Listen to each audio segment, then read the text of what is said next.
ætlum við að svara spurningunni hérna, er sínus af x andhverfanlegt?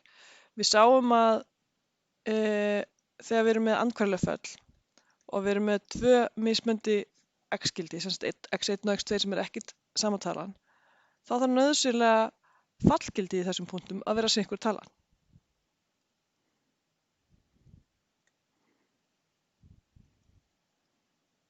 Það er að segja hvert y-gildi má bara koma fyrir einu sinni. Og segja þetta þarf nauðsynlega að vera seinhver talan hérna. Pröfum að skoða mynd af sínus af x.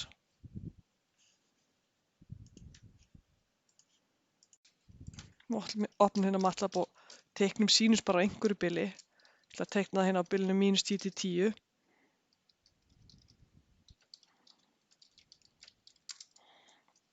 Þá sjáum við hérna að fyrir hvert x-gildi eru þetta með fjölmörg.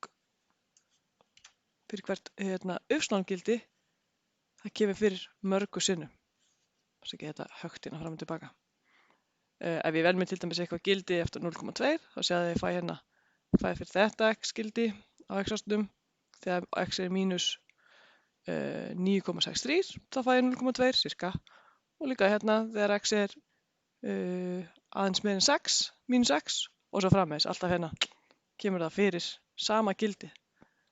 Og við getum auðvitað að skrifa hérna fundið tvö gildi, til dæmis 0 sem er ekki það sama 2π og samt er sínus af 0 það sama á sínus af 2π. Okay, við getum þá bara afgreitt þetta núna og sagt sínus er ekki andhverfulegt fall og við höldum áfram með líf okkar.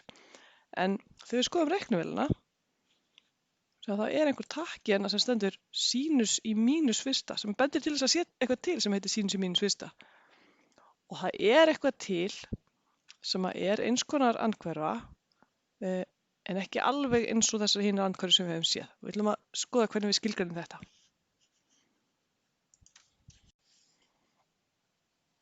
Nú við vitum að sínus er fall sem að tekur inn rauntölu og skilar rauntölu. Við vitum auðvitað að það kemur ekki hvaða rauntala sem er út, heldur er myndmengi fyrir sínus eru tölur á bilinu -1 til 1. Okay. Við ætlum núna að taka sínusfallið og við ætlum að taka bara búta því. Við ætlum að einskorða það í staðan fyrir að hafa hérna allar rauntölur.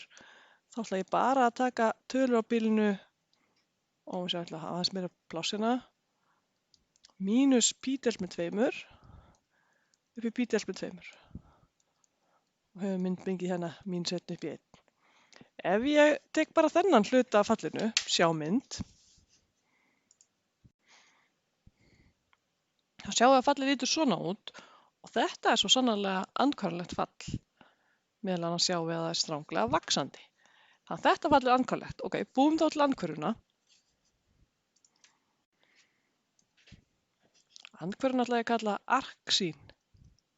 Hún tekur tölur á bilinu -1 til 1 og skilar tölum á bilinu -π deilt með 2 til π deilt með 2 og gerir akkurat öfugt við sínus. Nú virkar að arcsín af sínus af einhverju tölu hérna á bilinu, ef að segja til dæmis bara 0, og það gefur 0. Alveg svo munið þið þegar við sögðum f í mínus fyrsta af f af x er eftir x ef f er andhverfan fyrir f. Og það virkar alveg fínt hérna.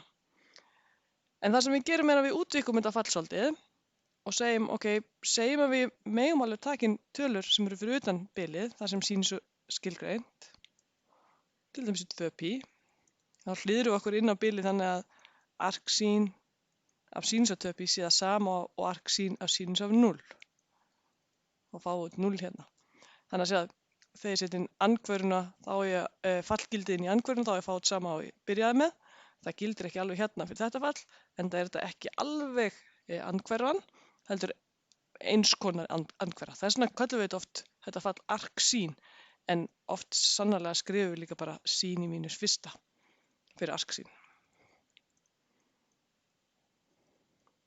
Þegar maður skrifa arcsín, þá er maður aðeins nákvæmari í því að þetta er ekki hefðbundin andhverfa, en það er fínlega ef við notum þetta nafn sínus í mínus fyrsta ef við vitum hvað við erum að tala um.